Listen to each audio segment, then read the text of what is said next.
matin, notre thème, c'est le jour du retour.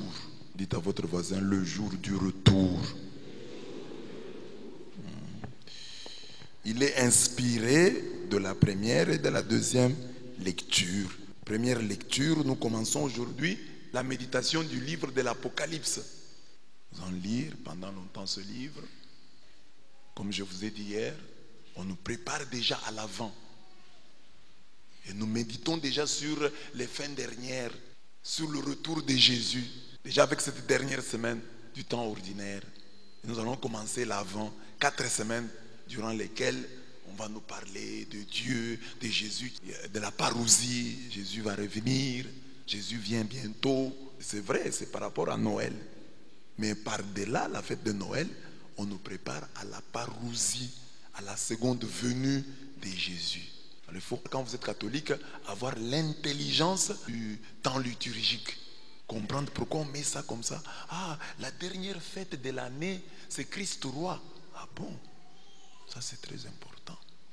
Pourquoi on termine l'année liturgique en fêtant Christ roi de l'univers? Pas du monde, mais de l'univers. Pas de la terre, de l'univers. La première lecture tirée de l'Apocalypse dit, Apocalypse 1, verset 4. Nous allons lire les 7 lettres que Jésus-Christ adresse aux églises.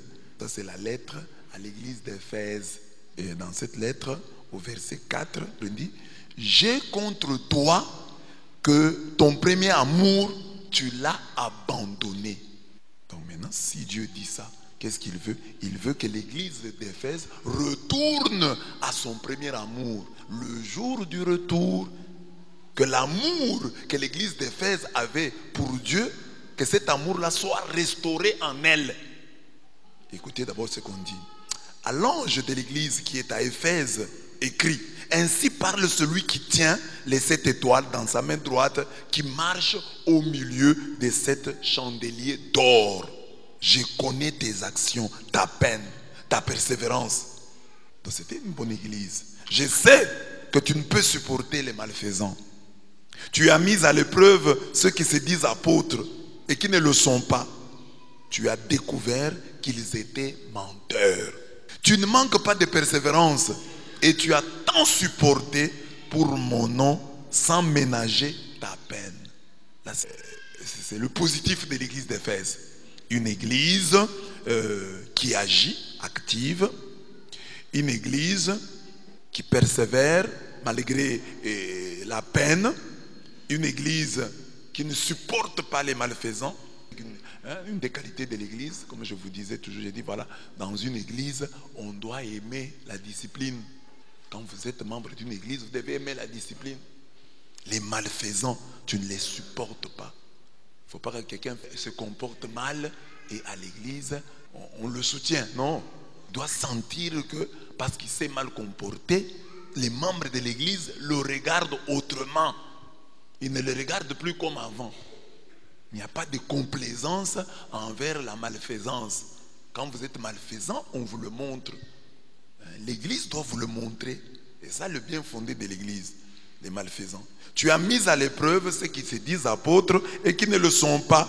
Tu as découvert qu'ils étaient menteurs. Ah, c'est une église expérimentée.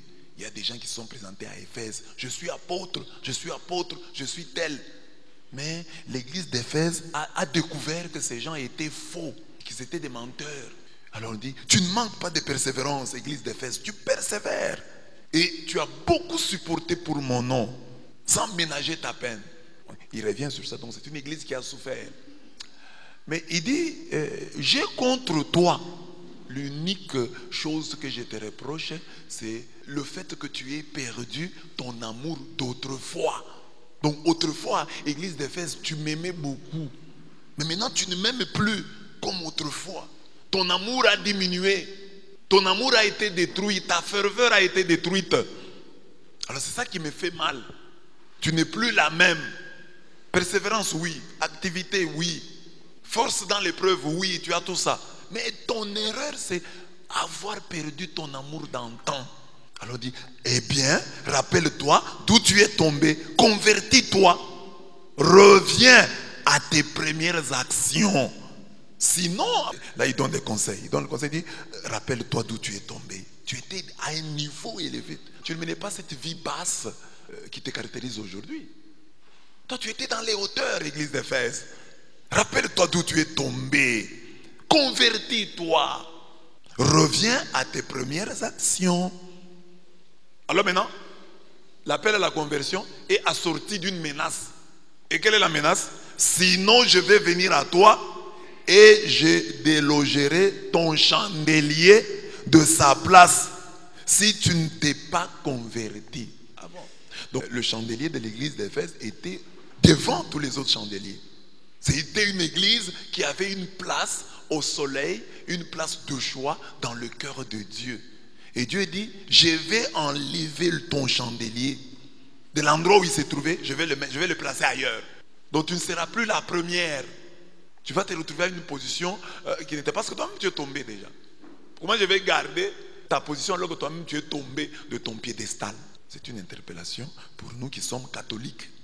Nous sommes la première église, c'est nous, nous disons voilà, c'est nous, l'église des apôtres, l'église apostolique, une sainte, catholique, apostolique. Alors quand vous êtes comme ça, catholique partout, soyez les premiers, distinguez-vous.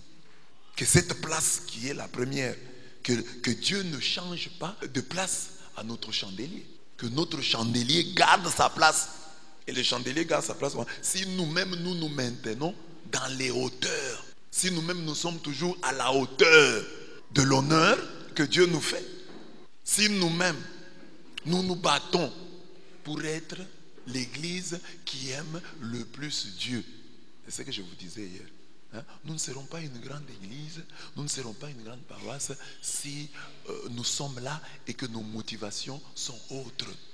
Ce qui fera, le texte est beau, le texte dit, ce qui fera notre grandeur, c'est l'amour que nous avons pour Jésus. Ce n'est pas autre chose, oh non, nous avons ceci. Non, l'amour que nous avons pour Jésus. Si chacun de nous tombe follement amoureux de Jésus, si chacun de nous aime Jésus à la folie, c'est ça qui fait que notre chandelier soit en première position. Et je vous disais hier, et nous avons chanté, l'amour de Dieu a été versé dans nos cœurs par l'Esprit Saint qui nous a été donné. C'est l'amour de Dieu qui doit être versé dans nos cœurs. Et j'ai dit, notre vie spirituelle doit être huilée, remplie du Saint-Esprit. Le cri de minuit. Ayons de l'huile dans notre chandelier. Que l'huile ne s'épuise pas dans ton chandelier. Et l'huile, c'est quoi? Le Saint-Esprit. Ne manque pas le Saint-Esprit. Ne te prive pas de l'Esprit Saint. Cherche la plénitude dans le Saint-Esprit. C'est ça le plus important. C'est ça la restauration. La restauration, c'est quoi? Sur le plan spirituel, d'après la première lecture, la restauration, c'est le fait pour nous de renouer avec l'Esprit. Et c'est la réponse à la salutation qu'on se donne à l'Église catholique. Le Seigneur soit avec vous. Vous dites au prêtre, et avec votre esprit. Et avec votre esprit. Comme on peut dire, avec votre Dieu. Et avec votre esprit. Avec l'esprit que vous avez reçu à votre ordination. Et avec votre esprit. Je pense que c'est la même chose. Parce que je vous ai déjà dit que c'est une salutation. On dit, le Seigneur soit avec vous. C'est une salutation. Dites à votre voisin, le Seigneur soit avec vous. Ce n'est pas réservé aux prêtres. Donc les catholiques, en cours de route, vous pouvez vous saluer comme ça. Le Seigneur soit avec vous. Et l'autre répond, et avec votre esprit. C'est-à-dire, renouez avec votre esprit. L'esprit qui vous a été donné. L'esprit qui est devenu vôtre. Renouez avec lui. C'est ça le secret. Pourquoi on appelle le gage de notre héritage. Très important. Et je vous disais que quand la vie de Dieu ne coule pas en vous, bien-aimés, vous aurez du mal à entrer dans la vie. Il faut que la vie de Dieu coule en vous. Et si la vie de Dieu coule en vous, tout est facilité. Et quand tout est facilité, vous le sentez vous-même. Vous dites, ah, je prie, il y a de l'huile dans ma prière. Je ne force pas, il y a de l'huile. Et c'est ça, le gage de notre héritage. Ah, la prière m'est facile, hein? Me réveiller le matin, prier, c'est facile. Huilons nos vies. Voilà. Maintenant, dans l'évangile, dans l'évangile. Je retiens seulement quelques petits points qui vont d'abord nous aider. Après, nous allons prier. Alors que Jésus approchait de Jéricho, la ville de Jéricho, citée ici, ce n'est pas en vain. Comment les murs de Jéricho sont tombés? Grâce aux trompettes. Les enfants d'Israël ont trompetté. Et les murs se sont écroulés. Alors de la même manière, on nous dit que Bartimée est de Jéricho et il crie de plus belle. Et il obtient ce qu'il a demandé. Donc il faut avoir l'attitude de Jéricho, le comportement de Jéricho. Vous avez un problème, vous voulez la restauration, criez, trompetez. Vous voyez un mur, trompetez. Devant le mur, ne reculez pas. Trompetez jusqu'à ce que ce mur s'écroule. Amen. Ne vous découragez pas. Oh non, je me bats contre un mur. Trompetez.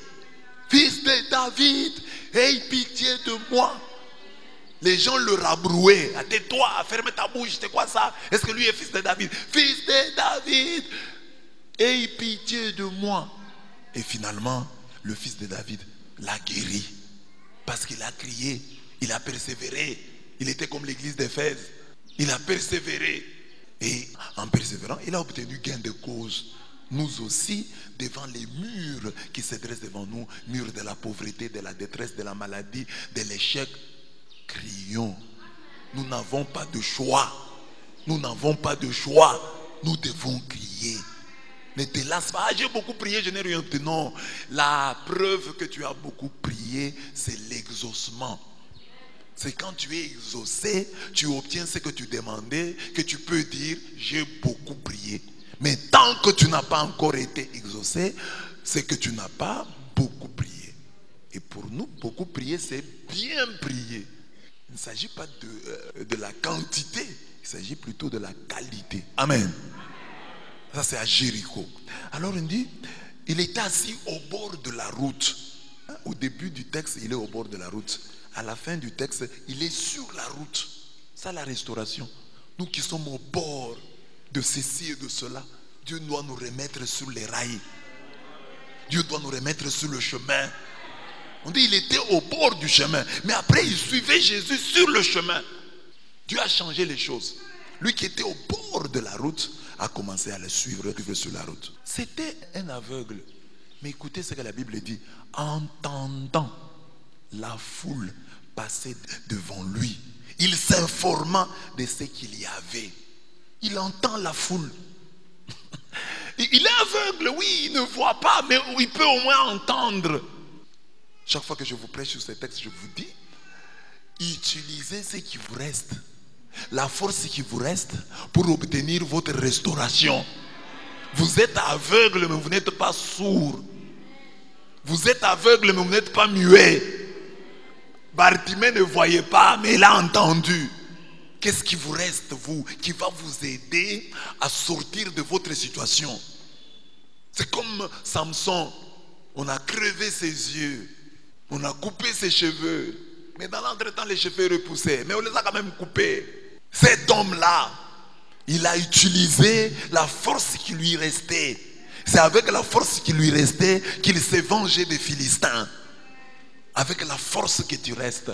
Dieu dit à Gédéon, va avec la force que tu as.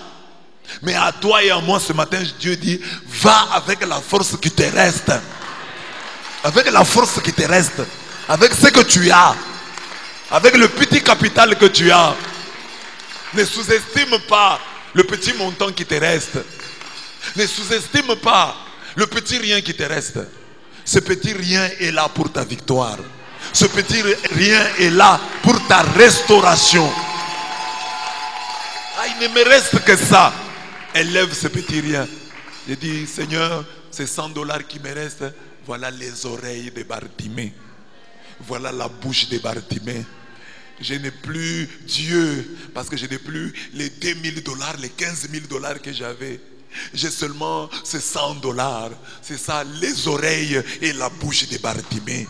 Que ces $100 crient et qu'à travers $100, je sois restauré, je retrouve ma joie d'autrefois.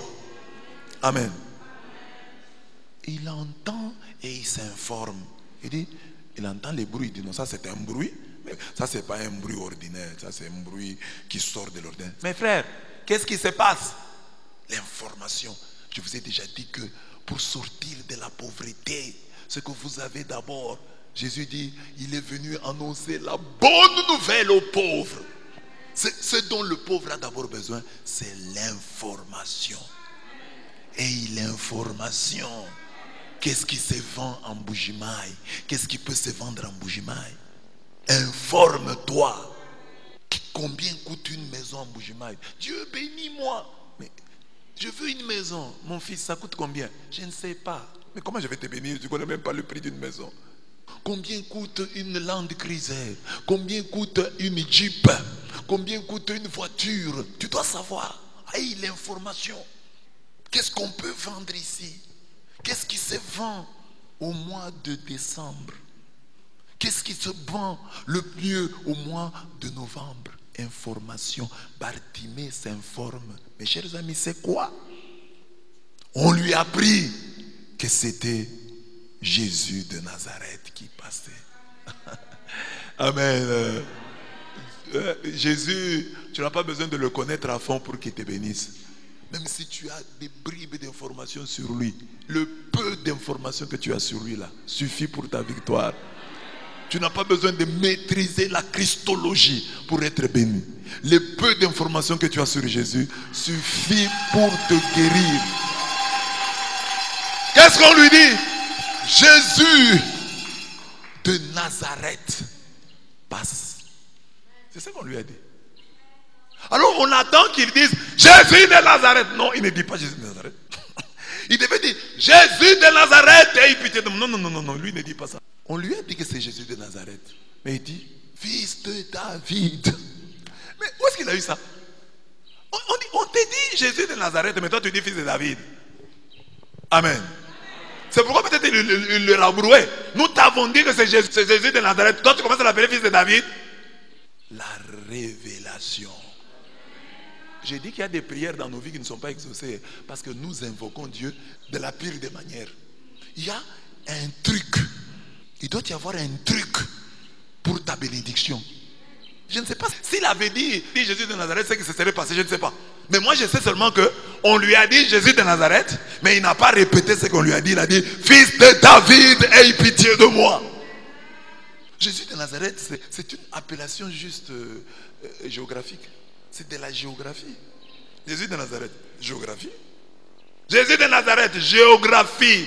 C'est quand il dit fils de David qu'il entre dans la théologie. Entre dans la théologie.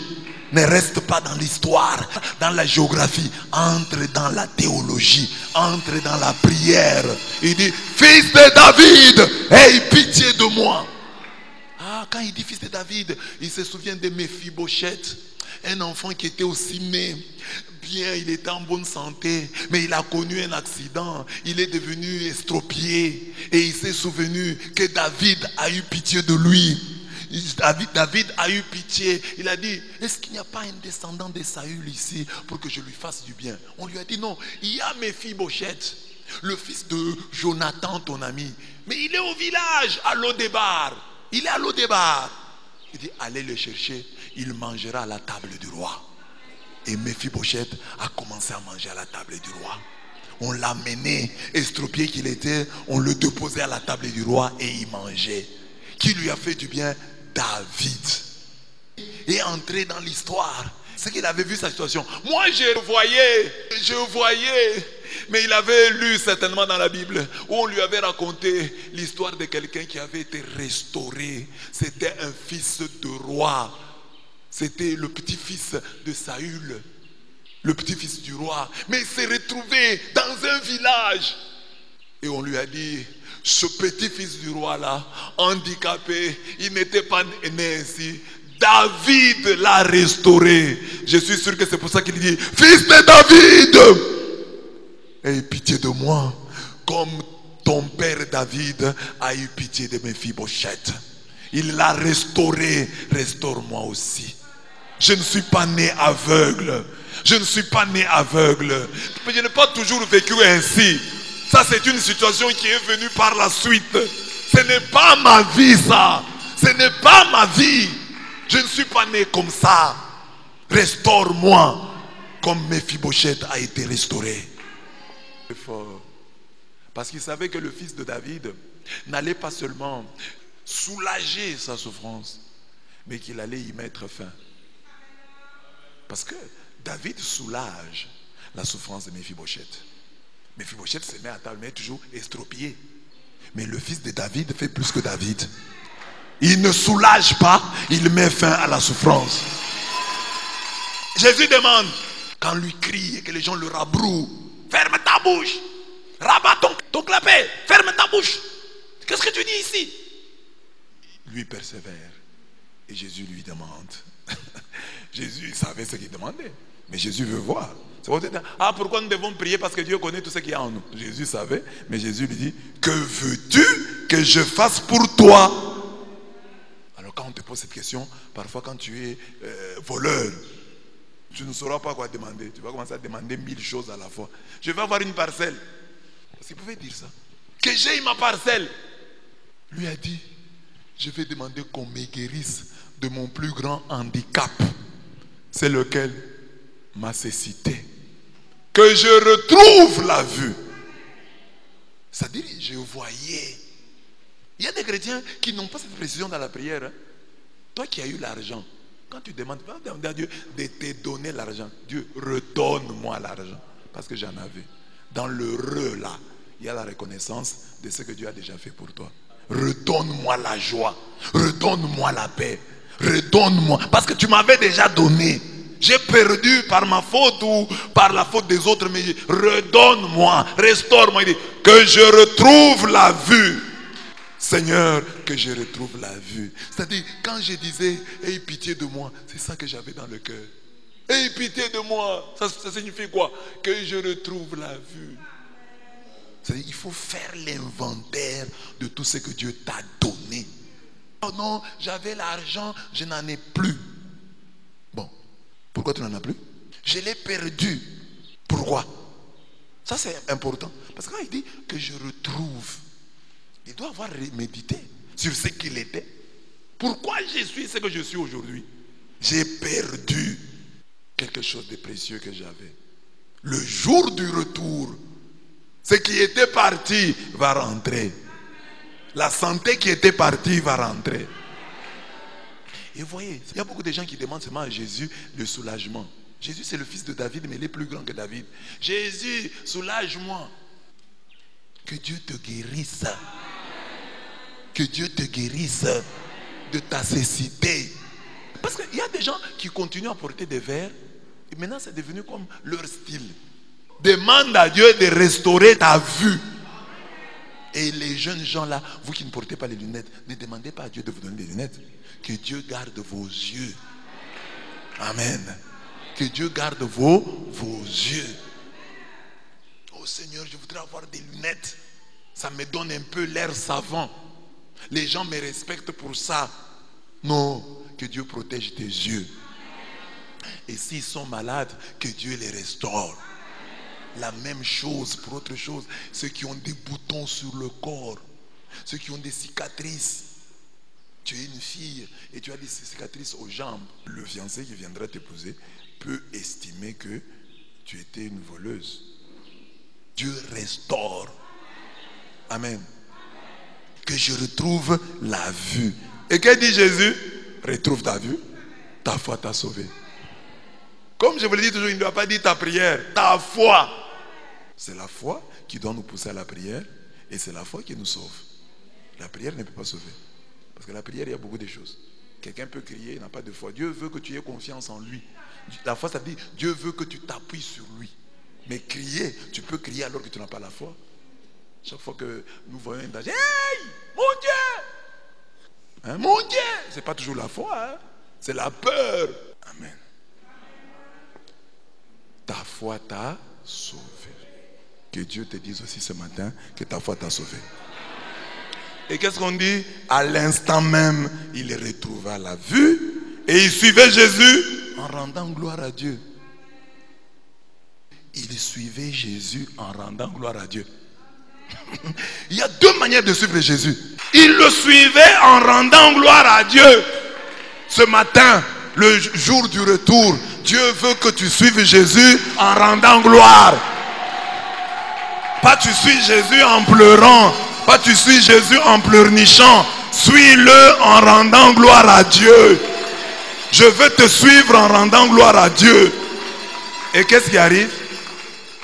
Quand il suit Jésus en rendant gloire, on dit, et tout le peuple, voyant cela. Et tout le peuple voyant cela. Qu'est-ce que le peuple fit? Vous avez les textes. Qu'est-ce que le peuple fit? Adressa une louange à Dieu. Donc tu suis Jésus en rendant gloire à Dieu. Et le peuple qui voit cela adresse une louange à Dieu. Amen. Que Dieu te restaure ce matin. Que tu suives Jésus en rendant gloire. En rendant gloire à Dieu. Il ne faut pas que les gens te voient. Car toi tu viens à la prière. Non.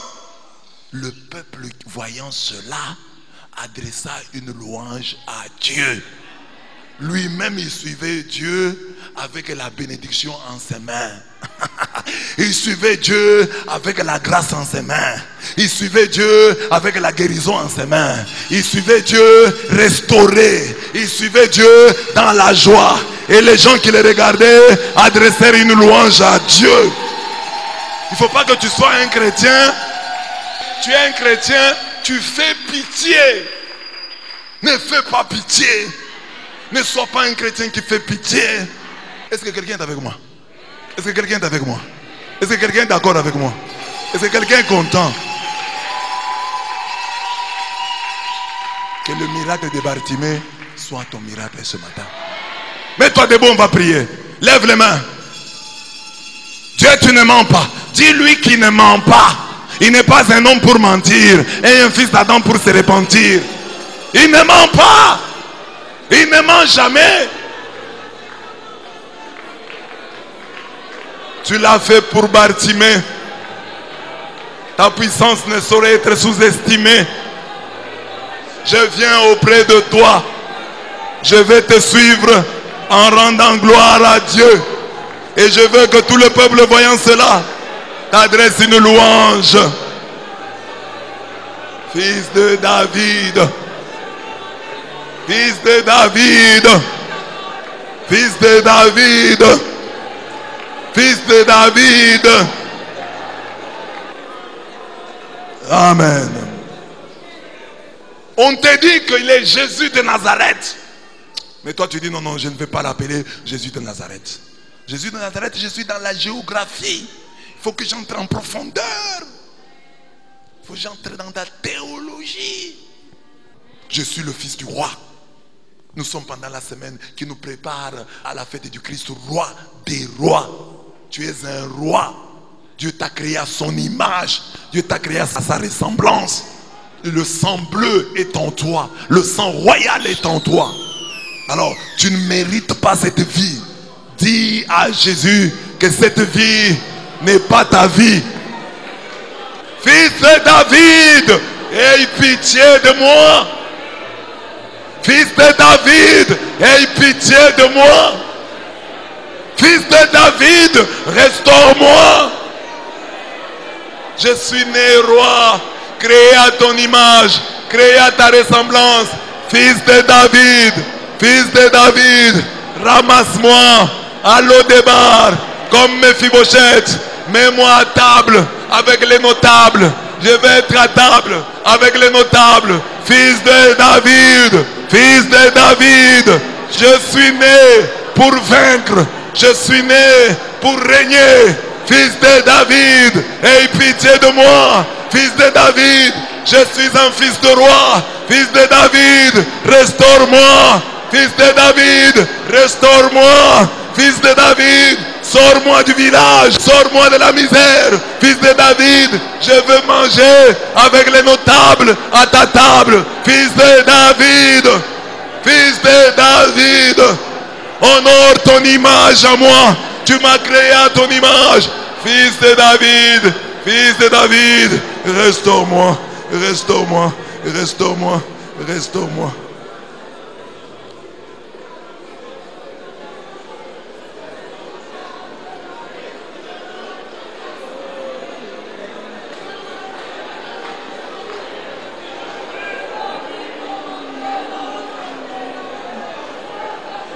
Fils de David, aie pitié de moi. Fils de David, aie pitié de moi.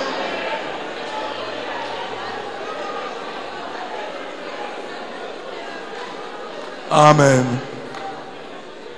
Maintenant, tu vas regarder ta vie spirituelle, ta vie matérielle, ta vie financière, ta vie professionnelle. Bien-aimé, s'il y a quelque chose qui a été détruit, quelque chose que tu voudrais que Dieu restaure, c'est le jour du retour aujourd'hui. Ce n'est pas pour rien, tu pouvais t'absenter aujourd'hui, mais tu es venu, c'est ton jour. Tu vas redemander le retour de la santé que tu as perdue, de l'amour d'antan, l'amour que tu avais pour ton Dieu que tu as perdu, de la foi, de l'espérance que tu as perdu, du bonheur que tu as perdu, de la santé que tu as perdu. Le retour de l'argent perdu, de la gloire perdue, de la santé perdue, de la relation perdue, du bonheur perdu, du travail perdu, du salaire perdu. Fils de David, aie pitié de moi. Qu'aujourd'hui soit le jour du retour, le jour du retour du bonheur et de la grâce. Tout ce que nous avons perdu de bien, oh, restaure-le à nous. Le mariage perdu, l'amour perdu, le respect perdu, restaure-les en nous. Fils de David, aie pitié de moi. Fils de David, aie pitié de moi. Fils de David, aie pitié de moi. Fils de David, aie pitié de moi.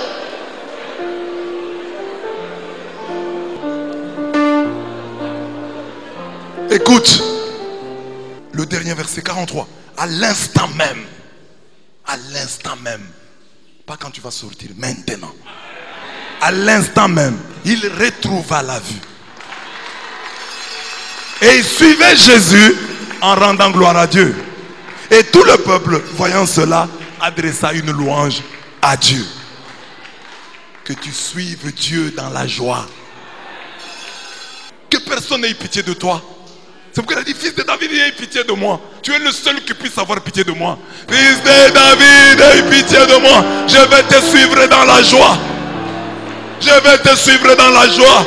Avec la bonne santé, avec la joie, avec le bonheur. Je vais te suivre avec la grâce. Je vais te suivre en riant. Je vais te suivre en chantant. Je vais te suivre en exultant. Je veux que tous ceux qui me voient remarquent que je suis joyeux. Parce que je suis à ta suite. Parce que je marche à ta suite. Que je te suive dans la joie. Que je te suive dans la joie. Que je te suive dans la joie. Que je ne te suive pas en pleurnichant. Que je ne te suive pas en pleurant. Je vais te suivre dans la joie. Et que tous ceux qui me verront te suivre, oh, rende gloire, adresse une louange à notre Dieu.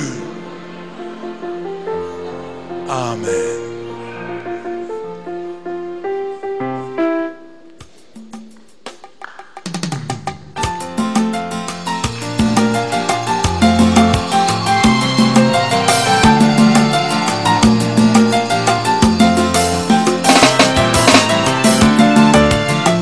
La foi. Dieu veut voir ta foi. Quand tu veux prier, montre la foi à travers le chant. Dis qu'aujourd'hui c'est un jour de joie.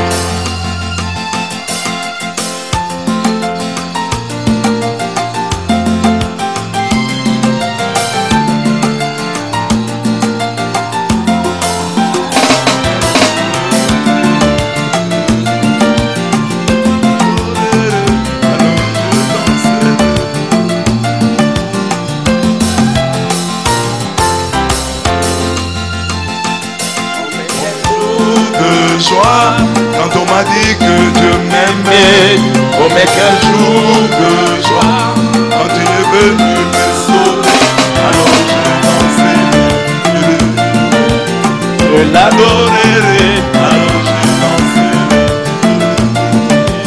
Dieu a tout changé, oh mais quel jour de joie.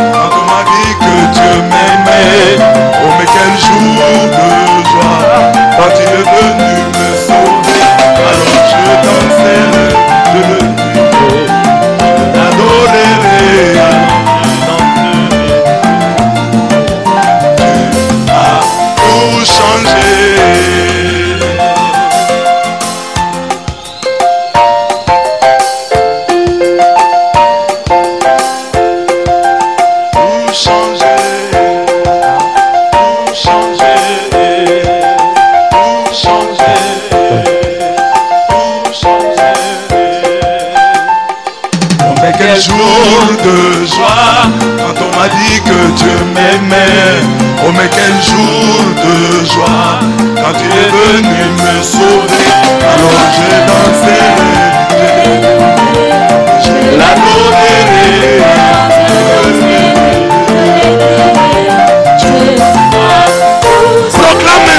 Proclame maintenant que ce jour est un jour de joie, et le jour du retour. Proclame-le, dis-le, affirme-le, déclare qu'aujourd'hui est un jour de joie, est un jour du retour. Déclare-le au nom de Jésus. Déclare-le, répète-le au nom de Jésus. C'est un jour de joie, c'est un jour de paix, c'est le jour du retour, c'est le jour de la restauration de ta santé, la restauration de tes biens, la restauration de tes finances, la restauration de ton bonheur, la restauration de ton mariage. Aujourd'hui, au nom de Jésus, au nom de Jésus, au nom de Jésus.